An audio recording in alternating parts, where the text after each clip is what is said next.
ધોરણ 10 ધોરણ 10 ઇંગ્લિશ વર્ષ 17-18 વર્ષ 17-18 reading skill poems poem 3 poem 3 growing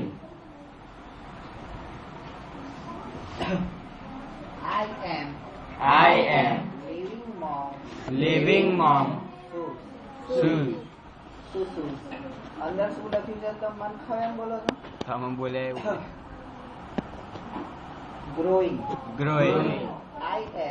I am living now to slay the foe fight the battles high and low I am living mother hear me go please wish me luck today હવે હું જીવનના મોટા અને નાના યુદ્ધ ખેલવા અને મુશ્કેલીઓ પર વિજય મેળવવા જઈ રહ્યો છું માં મને સાંભળ હું જઈ રહ્યો છું મને શુભેચ્છાઓ આપ I have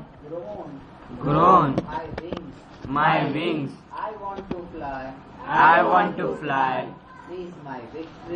seize my victories where they lie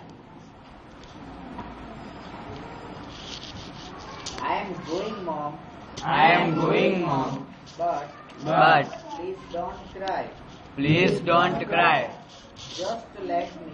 just let me Find my way.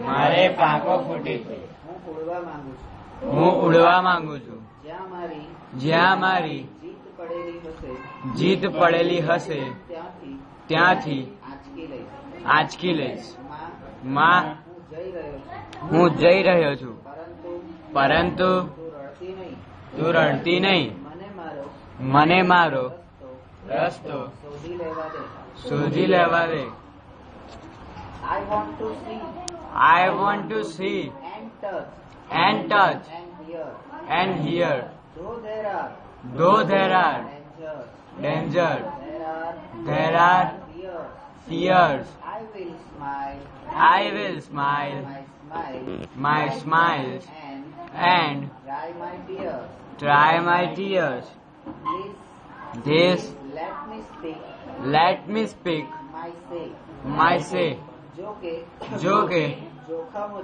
જોખમો છે ભય છે મારે તેમને જોવા છે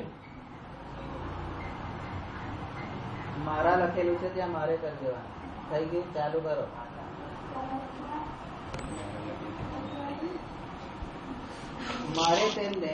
મારે તેમને જોવા છે સ્પર્શ કરવો છે સાંભળવા છે હું મારી ખુશીઓ માણીશ અને મારા દુઃખ જાતે દૂર કરીશ કૃપા કરીને મારે જે કહેવું છે તે કહેવા દે I am off to find my word my dreams cow my needs Shew my sins remember as I say my streams I will love you all the way મારું વિશ્વ શોધવા મારા સપનો સાકાર કરવા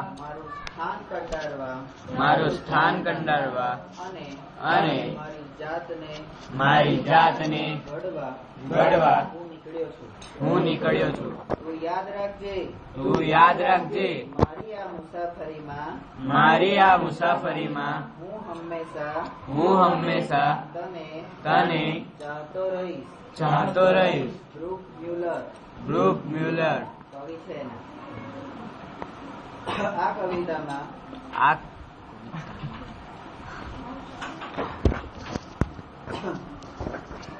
યુવાનીના ઉંમરે ઉભેલો એક તરુણ, એટલે ના યુવાન ના બાળક, જેને આપણે ટીન્સ કહીએ છીએ. તમે બધા અત્યારે ટીનમાં આવો, ટીન એટલે તમે ના બાળકમાં આવો ના મોટામાં આવો. આ પોઝિશન સૌથી ખરાબ. ના આમાં કે ના તેમાં, એટલે વચ્ચે વાળા. બરાબર? તો તમે ટીન્સમાં આવો તો એ યુવાનની ઉંમરે આવેલો જે યુવાન છે એના મનની દશા, એનું મન શું કે છે, એને શું કરવું છે, એ મનોદશા અહીંયા વર્ણવવામાં આવી છે. અહીંયા એવું કે છે, આપણે છોકરું નાનું હોય ત્યારે એના મમ્મી પપ્પા એમ કે, લા બેટા હું તને કરી દઉં, લા બેટા હું તને નવડાવી દઉં, લા બેટા હું તને ખવડાવી દઉં, બે ચાલ દૂધ પીવડાવી દઉં, માથું ઓળી દઉં. બરાબર? આવું બધું રોજે રોજ કે છે. પણ જેમ જેમ છોકરો મોટો થાય, માનો કે હવે આ દત્ત છે, ઓળખો ને દત્તને, એને અત્યારે એની મમ્મી એની માં છે, બરાબર, એનો હક છે. એની મમ્મી એને એમ કે ચલ બેટા હું તને નવડાવી દઉં. છોકરો શું કે છે? અત્યારે તમને તમારા મમ્મી એમ કે ચલો હું નવડાવી દઉં તમને. આ બે છોકરીઓ નાની હતી ત્યાં સુધી એના પપ્પા જોડે રોજ નાવા જતી રહેતી હશે. હું તો પપ્પા જોડે નાવાની એવી જીદ કરતી હશે. બરાબર? પણ અત્યારે ભૂલે ચૂકે પપ્પા એમ મસ્તી માં ગયા કે ચલ બેટા હું તને નવડાવી દઉં. હા પાડશે. કેમ? તો કે હવે એને બધું જાતે કરવું છે. હવે એને બધું જાતે કરવું છે. તો જયારે બધું જાતે કરવાનું હોય ત્યારે ઘણું બધું સહન કરવાનું આવે, ઘણી બધી તકલીફો આવે. બરાબર? મુશ્કેલીઓ આવે, બીક લાગે. હા, આમ અંધારામાં મમ્મી પપ્પા જોડે આપણે વર્ષો સુધી સ્મશાન જવું હોય તો જઈ આવીએ, પણ એકલા જવાનું હોય તો. મને યાદ છે, આ નીચેની ખડકી છે ને, અમે અહીં રહેતા હતા, આ દવાખાનામાં અમે રહેતા હતા. નીચેની ખડકીમાં 24 કલાક એટલે મારા પપ્પા ગોળો લગાવી રાખે, સાંજ પડે અમારા ઘરમાંથી લાઈટ એમાં રાખવા, એટલે ખડકી વાળાને તકલીફ ના પડે. કારણ કે નાના છોકરા અમે જતા ઘરમાં, એટલે જતા આવતા જે દિવસે લાઈટ બંધ હોય ને ત્યારે અંદર આવતા બીક લાગે. ખડકી અમારી રોજ અમે આવીએ, ઘર અમારું તો બીક લાગે. કેમ? તો કે જે ખૂણા પર સાયકલો મૂકો છો ત્યાં દાદરો હતો, અને દાદરાની નીચે કચરા વાળા જે હોય ને એમની કોઠડીઓ નામ એવું બધું મૂકી રાખે. અંધારામાં આપણને એવું લાગે કોક બેઠું છે. અને અમે લોકો ઠપ્પો રમતા, સંતા કુકડી રમતા, ત્યાં સંતાવા અહીંયા જ ભરાતા. એટલે અંદર આવીએ ને ત્યારે એક વખત તો એક અહેસાસ થાય સાલું કોક બેઠું છે. અંધારામાં તો એ તકલીફ થાય. તો અહીંયા પણ ઘણી બધી મુશ્કેલીઓ છે કે જીવનના નાના મોટા યુદ્ધો ખેલવા. અહીંયા લડાઈ કરવાની નથી, અહીંયા કોકની જોડ મારામારી નહીં કરવાની, પણ આપણી જાત સાથે આપણે યુદ્ધ કરવાનું છે. આપણે આપણી જાતને કેળવવાની છે. તો આપણી જાત જે વસ્તુ મેં ક્યારેય નથી કરી, હા આ વસ્તુ હું ક્યારેય ના કરું, પણ એ વસ્તુ આપણે કરવી પડતી હોય છે ઘણી વખત. તો એ પણ આપણી જાત સાથેનું એક પ્રકારનું યુદ્ધ છે. બરાબર? આ ભગવાન જે છે એને હું 6 વાગ્યા સુધી રોકું, એને નથી જ ગમવાનું. પણ જો હું એને નાટા નથી જ જવાનું, જાય તો આ તો ટાંટિયા ભાગી નાખું, કાલથી આવવા ના દો, તો શું થશે? એ એના જીવન એની જાત સાથે એક યુદ્ધ લડશે. ના, હવે મારે ગુરુજીએ કીધું છે તો રોકાવું પડશે. મન નથી, પણ મનને મનાવવાનો પ્રયત્ન કરશે. તો અહીંયા નાના મોટા યુદ્ધો લડવાના છે. આપણે તો મનને પપ્પી કરવાની નથી. જયારે કરવાની હશે ને એનું કહીશ ત્યારે.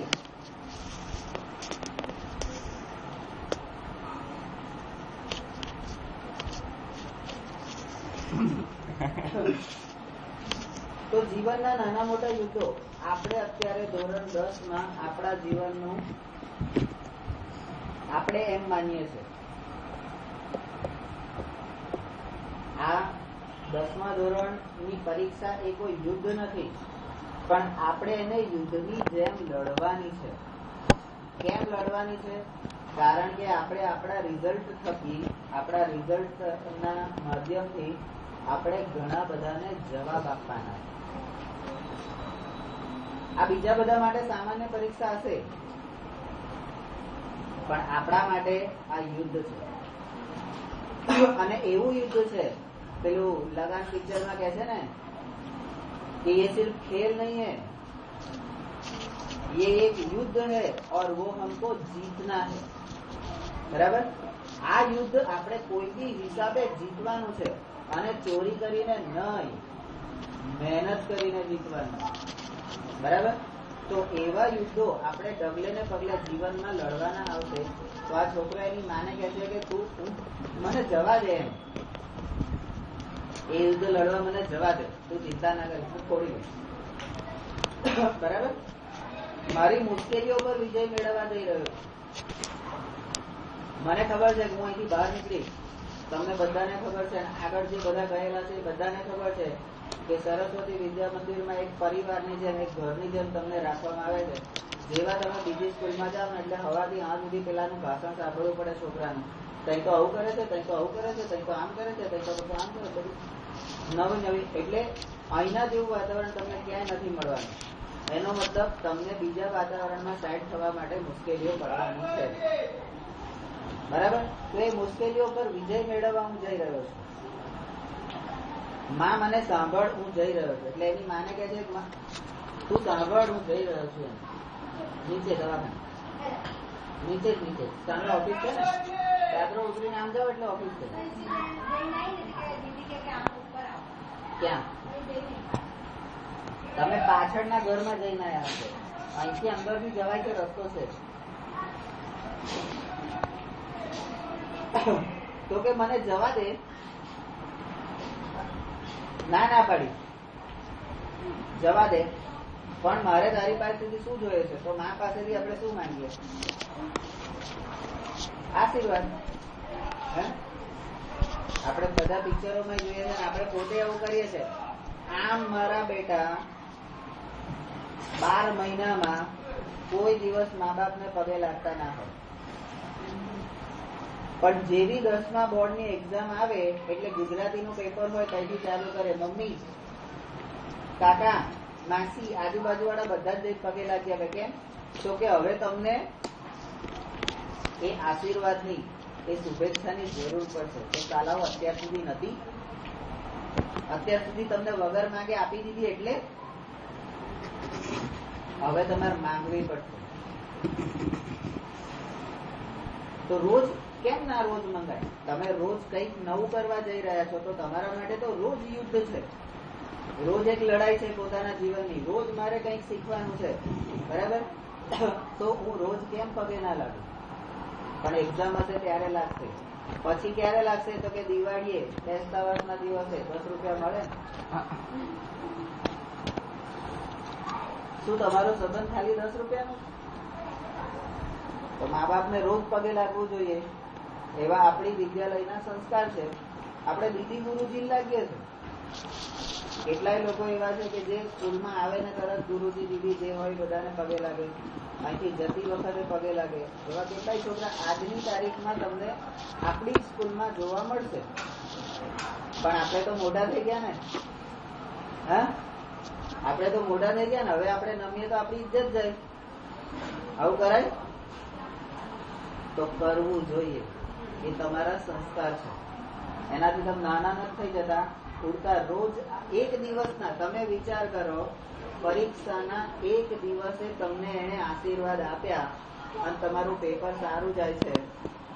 જો એ આશીર્વાદ તમે રોજ લો તો તમારા પરીક્ષાનું પેપર કેવું છે? કોઈ દાડો વિચાર કર્યો? પણ ના, આપણે તો આર્થિક માણસ, ગરજ હોય તો જ કરવાનું, નહીં તો બરાબર. તો એવું ના કરવું જોઈએ. તો આ છોકરો એની મા પાસે શુભેચ્છા માંગે છે, આશીર્વાદ માંગે છે, હે માં મને જવા દે, મને જવા દે એમ કે. બરાબર. પછી કે છે મારે પાંખો ફૂટી છે. તમને આવા બધા શબ્દો તમારા ઘરમાં રોજ બહુ ચરબી ચડી ગઈ છે, પાંખો ફૂટી ગઈ છે, જેમ તેમ કરે છે, મન ફાવે એમ કરે છે, બહુ ઉડે છે, હવા ઉડવાનું બંધ કર. હા, લેવલમાં આવા બધા શબ્દો તમને રોજ જાણવા મળશે. ધેટ મીન્સ આ ઉંમરે પાંખો ફૂટે છે. કોઈ એમ કે માણસને પાંખો ના ફૂટે, ખોટી વાત છે. માણસને પાંખો ફૂટે છે મતલબ એ આકાશમાં, એટલે એવા ઊંચા કામ, એવા ઉમદા કામ, એવા સારા કામ કરવા માટે હવે એ નાલાયક માંથી લાયક થાય છે. કેટલાક કામ અમુક ઉંમર પછી કરવાના હોય, એના માટે તમે લાયક થાવ છો, એટલે એ પાંખો ફૂટે છે. બરાબર. તો મારે પાંખો ફૂટી છે, હું ઉડવા માંગુ છું, તો ઉડ, વાંધો નહીં.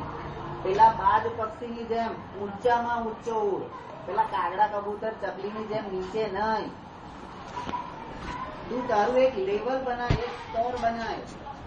હા, ચકલી કાગડાને બધા ખાઈ જશે, મારશે, આજુબાજુમાં અડફેટે આવશે, વિમાનના અડફેટે આવશે. આજ સુધી ક્યારે સાંભળ્યું છે કોઈ બાજ કે કોઈ ગીધ એ કોઈ વિમાનની બી અડફેટે આવ્યો? નહીં. આપણે એટલી ઊંચાઈએ જવાનું છે કે કોઈ આપણને આંબી ના શકે, કોઈ આપણને અડી ના શકે, એ ઊંચાઈએ આપણે પહોંચવાનું છે. તો કે એવું ઉડો. તમારે ઉડવું છે, ઉડો, ના નહીં, પણ મોરની જેમ પણ નહીં કે જે 10 ફૂટથી ઊંચે ના ઉડી શકે. ઉડવું હોય તો બાજની જેમ ઉડો, ગીધની જેમ ઉડો. બરાબર. અને એ બાજ સૌથી ઉપર, એનું સ્તર એ સૌથી ઉપર, સૂર્યથી સહેજ જ નીચે ઉડે છે, સૂર્યથી સહેજ જ નીચે ઉડે છે. બરાબર. અને એટલે ઊંચેથી જમીન ઉપર સરકતો સાપ એને દેખાય છે. એની દ્રષ્ટિ કેવી હશે? બરાબર. એની દ્રષ્ટિ કેવી હશે કે એટલે ઊંચે. સારું, તમને અહીંયાથી ત્યાં આગળ સામેનું નહીં દેખાતું, અહીં કલ્પનાનું મોઢું મને ચોખ્ખું નહીં દેખાતું, તો પેલાને એટલે ઊંચેથી જમીન ઉપર, જંગલમાં, ઝાડની નીચે જતો સાપ એને દેખાઈ જાય છે. અને 1 સેકન્ડમાં ત્યાંથી સુમ લઈને નીચે આવે છે, પેલાને પકડે છે, જતું રહે છે. એટલે કહે છે કે નજર કેવી હોવી જોઈએ? તો કે બાજ જેવી નજર હોવી જોઈએ. કેવી હોવી જોઈએ? બાજ જેવી નજર હોવી જોઈએ. અને ઊંચાઈ પણ એ બાજની ઊંચાઈએ ઉડવાનું છે. હા, કબૂતરા ને એ બધાની જેમ નહીં, ચામાં ચીડિયા જેમ નહીં. બરાબર. ઉડવાની ના નથી, પણ એટલા ઉડો કે જોરદાર. પણ તમે જુઓ, બાજ પણ ઉડે છે તો એ એની ધરી પર ઉડે છે. પૃથ્વી પણ ફરે છે તો એ એની ધરી પર ફરે છે. એટલે એને બાંધી રાખતું કોઈ એક બળ, કેન્દ્રગામી બળ એ હોય જ છે. અને આપણે ત્યાં પણ એ કેન્દ્રગામી બળ છે. એ કેન્દ્રગામી બળની અસર હેઠળ તમે ઉડો. ના નહીં, તમને ઉડવાની ના નથી. બરાબર. તો અહીંયા કહેજો મને ઉડવા દે. જ્યાં મારી જીત પડેલી છે ત્યાંથી હું આંચકી લઈશ. તમારી જીત ક્યાં છે? એસએસસી બોર્ડની ઓફિસમાં. તમારું પેપર તપાસનારાના હાથમાં. એ તમારું પેપર તપાસવા જયારે પેન પેન્સિલ પકડે ત્યારે એની પેનમાં એ તમારી તાકાત આવી જવી જોઈએ કે ના, સરસ લખ્યું છે. એનો હાથ આમ આમ ચોકડી મારવા પાછો આવવો જ ના જોઈએ. એનો હાથ આમને આમ જ, આમ ધક્કો જ આમ જ મારવાનો. બરાબર. એટલે ખરું ખરું જ પડે. બરાબર. તો એ આંચકી લેવાની છે જીત. માં, હું જઈ રહ્યો છું. હા, માં હું જઈ રહ્યો છું, પણ તું રડતી નહીં. હવે છોકરો જયારે બહાર જાય, સ્વાભાવિક છે કે એની માને દુઃખ થાય. આપણે 2 દિવસ માટે મામા ઘેર જતા હોય તોય ઘણી મમ્મીઓ આમ આમ કરીને રડતી હોય છે. હાર બેટા, હાથવી જજે, તઈ પહોંચીને ફોન કરજે, મામાને કહેજે સારી રીતે રાખે, મામી કહેજે સારી રીતે ખવડાવે કે નહીં ખવડાવે. અને વેલા હાર પાછો આવી જજે, તારા વગર મને નહીં ગમે. એવા જેવા છે. સ્કૂલે મૂકવા આવે ને એની મમ્મી તો અહીંયા છોકરા મૂકી પછી નીચે જઈને પડતી હોય. તો જયારે આખી જીવનનું યુદ્ધ કરવા જઈ રહેલો છોકરો હોય તેની માં રડું ના આવે? તો છોકરા એમ કે છે તું રડીશ નહીં, મને મારો રસ્તો શોધી લેવો. તો કે તારે રસ્તો શોધવો છે તો વાંધો નહીં, મારા આશીર્વાદ છે અને મા બાપના આશીર્વાદ. 3 લોકો જે આપણે નક્કી કરેલા છે, મા બાપ, ગુરુ અને મિત્ર, આના આશીર્વાદ ની શુભેચ્છાઓ હંમેશા આપણી સાથે હોય. બરાબર? જો પણ એને ખરા દિલથી માન્યા હોય તો બરાબર, પછી મારે જેમ ટેમ્પરરી ગુરુ માન્યા હોય તો નહીં. બરાબર? તો અહીંયા રસ્તો કરવા દે. માને એમ કે છે રડીશ નહીં. હવે તમે યાદ કરો મહાભારતનો એક પ્રસંગ. મહાભારતમાં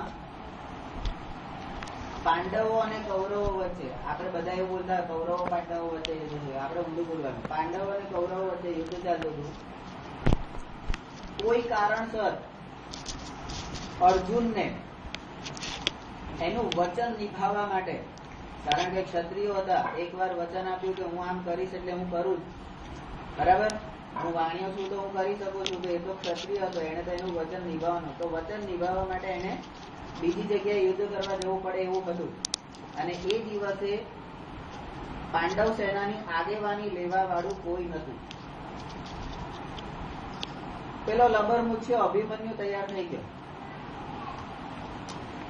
જેનો મૂળનો દોરો હમણાં ફૂટ્યો. તમારે જેમ ટીનેજર્સ, તમારી જેમ એ પણ ટીનેજર્સ હતો અભિમન્યુ. અને આપણને બધાને ખબર છે અભિમન્યુ કેટલી વીરતાથી લડ્યો.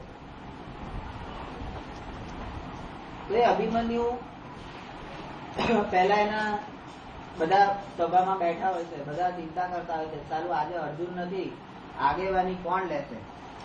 અને એમાંય પાછું આજે પેલા દ્રોણ ગુરુ ને એ બધા 7 કોઠાનો વ્યૂહ બનાવ્યો છે. 7 કોઠાનો વ્યૂહ. અને આ 7 કોઠાનો વ્યૂહ એ અર્જુન સિવાય કોઈની તાકાત નથી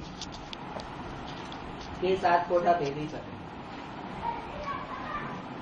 અભિમન્યુને ખબર હતી, કારણ કે અભિમન્યુ મૂળ રાક્ષસ, પણ એ સુભદ્રાના પેટમાં આવી ગયો હતો. અને સુભદ્રાએ પોતાના ભાઈ કૃષ્ણ પાસેથી એ 7 કોઠાનું યુદ્ધ કેવી રીતે ભેદવું એ શીખ્યું હતું. અને 6 કોઠા સુધીની કમ્પ્લીટ વાત થઈ ત્યાં સુધી સુભદ્રાએ એટલે કૃષ્ણએ કીધું તું તારે એવું બોલો, તું જાગું છું એ મને ખબર પડવી જોઈએ. એટલે કે બરાબર, આવું બોલતા રહેવાનું એમ. અને જેવો 7મો કોઠો આવ્યો, સુભદ્રા ઊંઘી ગયા અને અંદરથી પેલો રાક્ષસ બોલ્યો અભિમન્યુ, એટલે કૃષ્ણએ કીધું ભાઈ તાર બાપો મૂર્ખો નહીં, હે મને ખબર છે કે આ તું બોલ્યો. સુભદ્રા તો સુઈ ગઈ છે. એટલે કૃષ્ણએ ત્યાં કીધું હવે હું તને 7મો કોઠો કેવી રીતે ભેદવાનું હવે નહીં કહું, કારણ કે કૃષ્ણને ખબર હતી જો આને કહી દઈશ તો આ તો સારો મને મારી નાખશે. એટલે ના કીધું. પેલા કીધું અલ્યા તમે, હું તમારો ભાણો થયું, મામા છો તમે મારા, ડબલ માં એટલે 2 માં કહેવાય. કહી દો ને. પણ કૃષ્ણનું નક્કી જ હતું સાલા મારવાનો જ છે, ના શીખવાડ્યું. યુધિષ્ઠિરને પૂછ્યું તમે કેટલા કોઠા ભેદી શકશો? કારણ કે હું 1 કે 2 કોઠા ભેદી શકી, 3જા કોઠા મને નહીં આવડતો. ભીમને પૂછ્યું તો કે આપણે 4 કોઠા સુધી લડી લઈશું, પછી ખબર નહીં. બધાને પૂછ્યું, બધા 1, 2, 3, 4, એનાથી વધારે કોઈ નહીં. અભિમન્યુ એકદમ ઉભો થઈ ગયો. શું થયું ભાઈ, તાર કેમ ઉભો થયો તું? હું લડવા જઈશ. અલા સાલા આટલા બધા અહીંયા વીર લોકો બેઠા છે, તું છસુંદરા બેસને છોની મની.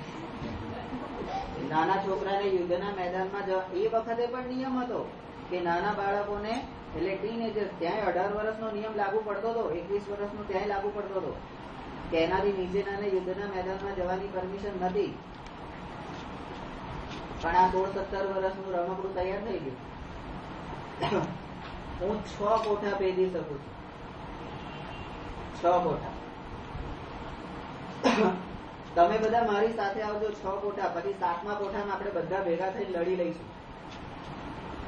અને ત્યાં સુધી કદાચ પિતા અર્જુન જે છે એ પણ પાછા આવી જશે એમ કે એટલો સમય તો આપણે કરીશું એમ. બરાબર? બધાએ ના પાડી. કૃષ્ણ કે વાંધો નહીં, જવા દો એને, કારણ કે એને ખબર હતી કે મારવાનું.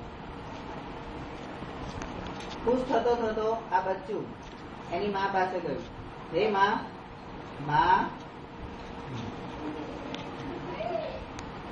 એની માના આશીર્વાદ લેવા ગયો. મા, મને આશીર્વાદ આપ, હું કુરુક્ષેત્રના રણમાં જઈ રહ્યો છું, 7 કોઠાનું યુદ્ધ લડવા જઈ રહ્યો છું.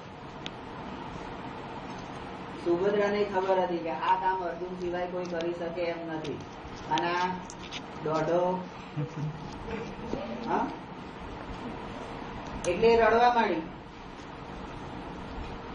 તો ત્યારે અભિમન્યુએ આ જ શબ્દો કીધા હતા. એ વખતે અભિમન્યુએ આ શબ્દો કીધા હતા, તું રડીશ નહીં, હું લડી લઈશ, તોડી લઈશ. બરાબર? અને આજની તારીખમાં આ જે સુવાક્યો છે અથવા તો આ જે સમજણ છે આપણી જીવન પ્રત્યેની, એ અત્યારે પણ તમારા જીવનને લાગુ પડે છે, મારા જીવનને લાગુ પડે છે, એ વખતે લાગુ પડતી હતી. બરાબર? એટલે સંસ્કૃતમાં આપણે જે સુભાષિતો કહીએ છીએ કે જે આ જીવન અમર થઈ ગયેલા શ્લોકો હોય, આ એવી વસ્તુ થઈ. બરાબર? તો અહીંયા પછી આપણને ખબર છે કે 7 કોઠાનું યુદ્ધ ચાલુ થયું. પહેલા કોઠામાં યુધિષ્ઠિરને બ્લોક કરી દીધો, બીજા કોઠામાં પેલા સહદેવ નકુબને બ્લોક કરી દીધા, ત્રીજા કોઠામાં ભીમને બ્લોક કરી દીધો. ત્યાંથી આગળ જ ના જઈ શકે અને આ ઘોડો તો તબડાક તબડાક તબડાક કરતો 6થા કોઠાને ભેદીને 7મા અંદર પેસી ગયો. અને 7મામાં તઈ સામે કોણ? તો કે વિશ્વના સર્વશ્રેષ્ઠ યુદ્ધના યોદ્ધાઓ. કોઈ સર્વશ્રેષ્ઠ ગદાધર હોય, કોઈ સર્વશ્રેષ્ઠ બાણાવડી હોય, કોઈ સર્વશ્રેષ્ઠ તલવારબાજ હોય, કોઈ ભાલાબાજ હોય. એવા વિશ્વના સર્વશ્રેષ્ઠ યોદ્ધાઓ એ 7મા કોઠામાં એની સામે લડનારા હતા. યુદ્ધનો નિયમ હતો કે એકની સામે એક જ લડવાનું, એકની સામે એક જ લડવાનું. કૌરવોનું પતન થયું કેમ? તો કે નિયમો નેવે મૂક્યા. બરાબર? એકની સામે અનેક લોકો એક સાથે લડ્યા. બરાબર? પણ તોય અભિમન્યુએ હાર માની. તો આપણે પણ એના જેવું થવાનું છે. બરાબર? તો આપણને બધાને મરી ગયો ત્યાં સુધી એને ક્યારે હથિયાર નતા મૂક્યા. રથ તૂટી ગયો તો પૈડું લઈને મારવા ગયો, પણ છોડીશ તો નહીં. એને ખબર છે કે જેને મારા બાપને શીખવાડ્યું છે એ ગુરુ દ્રોણ સામે છે. જેને મારા બાપને વિદ્યા શીખવાડી છે ગુરુ દ્રોણ છે, એની સામે મને ખબર છે હું નહીં લડી શકવાનો, હું હારવાનો જ છું. પણ તો એને હાર કબૂલી ના, લડ્યો. પિતામહ ભીષ્મ, જેની સાથે લડતા દેવરાજ ઇન્દ્ર પણ થરથર કાંપે, એની સામે લડ્યો. કર્ણ, દુર્યોધન, કેવા મહારથીઓ બધા એક થી ચડ્યા હતા કે દુનિયાના કોઈ પણ આખી દુનિયા એક બાજુ થઈ જાય ને આ એક જ અહીંયા ઉભો હોય તોય પેલા લોકોને હાર થાય નક્કી જ હોય. બરાબર? એવા યોદ્ધાઓની સામે આ ભાઈ લડ્યા. બરાબર? તો આપણે એવા બનવાનું. પણ શરત એટલી છે કે આપણે એ 7મો કોઠો પાર કરવાનો છે. અને હું તમારી સાથે એ પીછા વાળાએ ભલે ના શીખવાડ્યું, પણ આ દાઢી વાળો, તાલ વાળો એ તમને શીખવાડે. બરાબર? પણ લડવાનું છે નક્કી. બરાબર? પછી કે જો કે જોખમો છે, ભય છે, મારે જોવા છે, સ્પર્શ કરવો છે, સાંભળવા છે. હું બહાર જઈશ એટલે મને ખબર છે કે તકલીફો બહુ જોરદાર, જોખમ બહુ છે, પણ મારે જોખમ કેવું હોય, માણસને તકલીફ પડે છે તો એ તકલીફ કેવી હોય એ મારે જોવી છે, અનુભવવી છે, સ્પર્શવી છે. બરાબર? મને ખબર તો પડે. ખાધા, તમે એમ કહો છો ખાધા વગર માણસ જીવી શકે, હું જોઉં. ચલો, ખાધા વગર માણસ કેવી રીતે જીવી શકે હું જોઉં. એ તમને કોણ શીખવાડે છે? આપણી સંસ્કૃતિ શીખવાડે છે. તમને એક દિવસનો ઉપવાસ કરવાનું કે છે. ખાધા વગર મરી ગયો ના. શ્રાવણ મહિનામાં 1 મહિના સુધી ભૂખ્યા રહેવાનું કે છે. ખાધા વગર મરી ગયો ના. તો એ તકલીફને જોવાની, સ્પર્શવાની આપણી સંસ્કૃતિએ આપણને પગથિયા આપ્યા છે. બરાબર? એક પગથિયું ચડવાનું. ઓકે, મુશ્કેલીઓને મને જોવા દે, અનુભવવા દે. તમે કહો છો કે સિંહની સામે જાઓ તો આમ થઈ જાય, મને જોવા જ દે થાય છે કે નહીં. કદાચ નાય થાય. પાછો વીર ભરત પેદા થાય કે સિંહને કે ચાલી તાર મોઢું પર મારતા દાંત ગણવા. આપણે એવા વીર મહાન પુરુષોના આપણે સંતાનો છે. આપણે કઈ માય કાંગલા બાયલા છે? તો યાદ રાખવાનું, હું મારી ખુશીઓ માણીશ જયારે હું ખુશ થઈશ, આનંદમાં હોઈશ ત્યારે ખુશીઓ માણવાની. બરાબર? એ ખુશી માણતા પણ મને આવડવું જોઈએ. કેટલાક લોકોને અલે જયમીન તારા 85% આવ્યા. આ શબ્દ બરાબર ધ્યાન રાખજે. બોર્ડ એક્ઝામમાં તારા 85% આવવાના જ છે અને આપણે લાવવાના છે. જયમીન ને એમ કીધું ખુશ થઈને, સવારના મેં 3 વાગે ફોન કર્યો, જયમીન તારા 85% આવ્યા. એમ? હા, બહુ સારું. તો એને ખુશીને માણી કેવાય ના. એને એમ આમ ઉત્સાહ હોય, 85%? હા ગુરુ, ચલો હું આવું છું તમારી જોડે. હું કેટલા માર્ક આવ્યા? તો એ જે ઉત્સુકતા છે, એ જિજ્ઞાસા છે, એ ખુશીને માણવાની છે. આગળ આ 85 સારું પાછું ઓળી. તો કે મને મારી ખુશીઓ માણવા દો, અને મારા દુઃખ જે છે, મને ખબર છે કે દુઃખ પડવાનું જ છે, તો એ દુઃખને મને જાતે સહન કરવા દો અને એને જાતે દૂર કરો. મને પગમાં કાંટો વાગ્યો છે, તમે ના કાઢશો. એ કાંટો કેવી રીતે કાઢવો એ મને શીખવા દો. અને એ બધું અહીંયા તમને અમે શીખવાડ્યું. એ પગમાં નાનો કાંટો વાગે કે જીવનમાં કે હૃદયમાં મોટો ડંખ વાગે, એ બધું જ અહીંથી શીખવાડ્યું. બરાબર? કૃપા કરીને મારે જે કેવું છે એ મને કહેવા દે. અત્યાર સુધી તમે બોલાયો, બોલ બેટા કા, બોલ બેટા ખ, બોલ બેટા એબીસીડી, ચલ બોલ તો કાયા છે એની સાથે બોલ. Twinkle twinkle little star, I wonder what you are ABCD. આવું બધું અત્યાર સુધી તમે બોલાયું ને હું બોલ્યો છું. હવે મને મારે જે બોલવું છે, મારા વિચારો દુનિયાની સામે મૂકવા, એવું છે. મારું વિશ્વ શોધવા, મારી દુનિયા ક્યાં છે? આ તો હું તમારી દુનિયામાં છું. મારી દુનિયા તો કઈક અલગ છે. અને મારી દુનિયા જ્યાં છે ત્યાં મને શોધવા દે, મને ત્યાં જવા દે.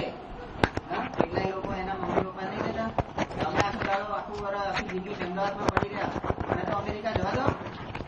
તમે જાને કોઈ ના નહીં પાડતું, પ્રેમથી જા, પણ બધી તૈયારી કરીને જા. ત્યાં ગયા પછી જો પાછો આવ્યો ને, તો તારા બાપાએ જે 10 લાખ રૂપિયા 15 લાખ રૂપિયા ખર્ચીને મોકલ્યો છે ને, એના પેવડ નહીં, અપઘાત કરી મરી જવાનો વારો આવશે. હા એ હા.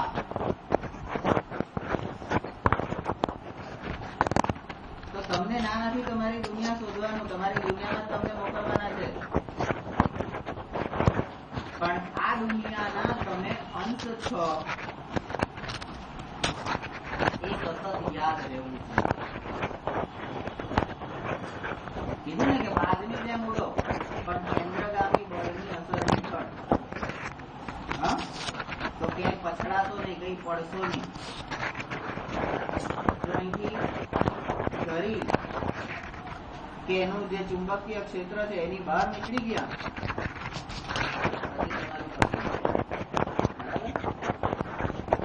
તો કે મારું સ્થાન કંડારવા અને મારી જાતને ઘડવા હું નીકળ્યો છું. દરેકનું પોતાનું અલગ સ્વપ્ન હોય કે મારું આ સપનું મારે પૂરું કરવું છે. તો એ સપના પૂરા કરવાનો અધિકાર બધાને મળે છે, પણ એના માટે તૈયારી એ અત્યારથી કરવાની હોય છે. બરાબર? તૈયારી કર્યા વગર આ ભાઈ એમ કે મારે એન્જિનિયર થવું છે, પછી તૈયારી ના કરે, ઘેર પડી છે તો એમ એન્જિનિયર ના કરે. બરાબર? તૈયારી કરવી પડે. બરાબર? હું મારું સ્થાન કંડારવા. લોકો અત્યાર સુધી એમ કહેતા હતા કે ભાઈ આ નીરવભાઈ નો છોકરો, આ ગોપાલભાઈ નો છોકરો, આ રમેશભાઈ નો છોકરો. બરાબર? તો અત્યાર સુધી હું તમારા નામથી ઓળખાતો હતો.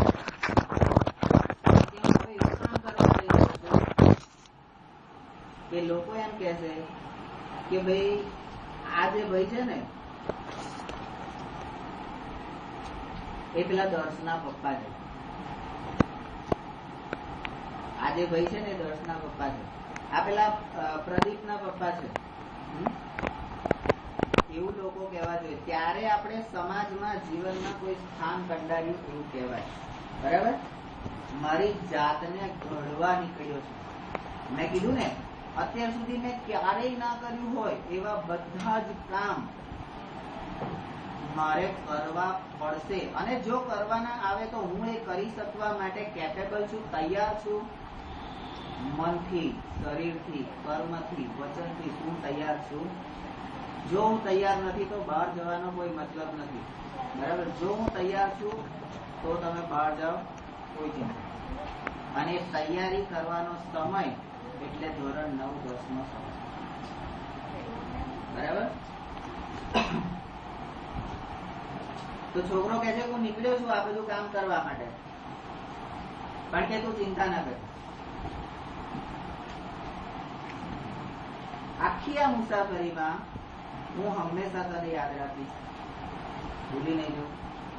કોઈ એમ કે ભાઈ તમે બહુ મોટા કલેક્ટર કે કોઈ ઓફિસર કે કોઈ એન્જિનિયર કે કોઈ ડોક્ટર જે તમે બનો એ તમે થઈ ગયા, અને પછી તમને ઇન્ટરવ્યુમાં કોઈ પૂછે કે ભાઈ તમે આ તમારી સફળતાનું શ્રેય કોને આપો છો, તો તમારા મોઢે શબ્દ કયો નીકળવો જોઈએ? તમારી માતૃ સંસ્થા, તમારી માં. કોણ? તો કઈ સરસ હોય. તમે એમ કહો કે હું નિરમા ઇન્સ્ટિટ્યૂટ માંથી એન્જિનિયર થયો, તો નિરમા સુધી પહોંચાડ્યો કોણે ભાઈ? નિરમા સુધી પહોંચાડવાનો રસ્તો તને કોણે આપ્યો, કોણે બતાવ્યો? તો અહીંયા પણ એ કે છે કે માને ભૂલવાની નહીં. અને આ મુસાફરીમાં હું હંમેશા તને ચાહતો રહીશ. એનો મતલબ જીવનમાં હું ગમે ત્યાં જાઉં, તમારા બચ્ચાને જવાનું છે, ના નથી, કોઈ મારે રાખવાના નથી, પણ જ્યાં જાઓ ત્યાં તમારા મનમાં આ સરસ્વતી, તમારા મનમાં, તમારા કાર્યોમાં અને તમારા વર્તનમાં હંમેશા જીવંત રહેવી જોઈએ. ત્યારે એમ કહેવાય કે ખરેખર તમે હવે મોટા થઈ ગયા છો, ખાલી વાતોથી નહીં. અને that is growing,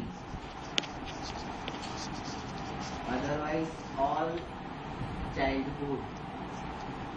એ જ મોટો થયો એમ કહેવાય, બાકી બધા બાળકો જ કહેવાય. બાળક બુદ્ધિ, મંદ બુદ્ધિ એવા કહેવાય. બરાબર? તો શું કરવાનું છે કહી દીધું, અને આખા કાવ્યનો અર્થ પણ સમજાવી દીધો. બરાબર? જીવનનો જંગ છે, લડી નાખો.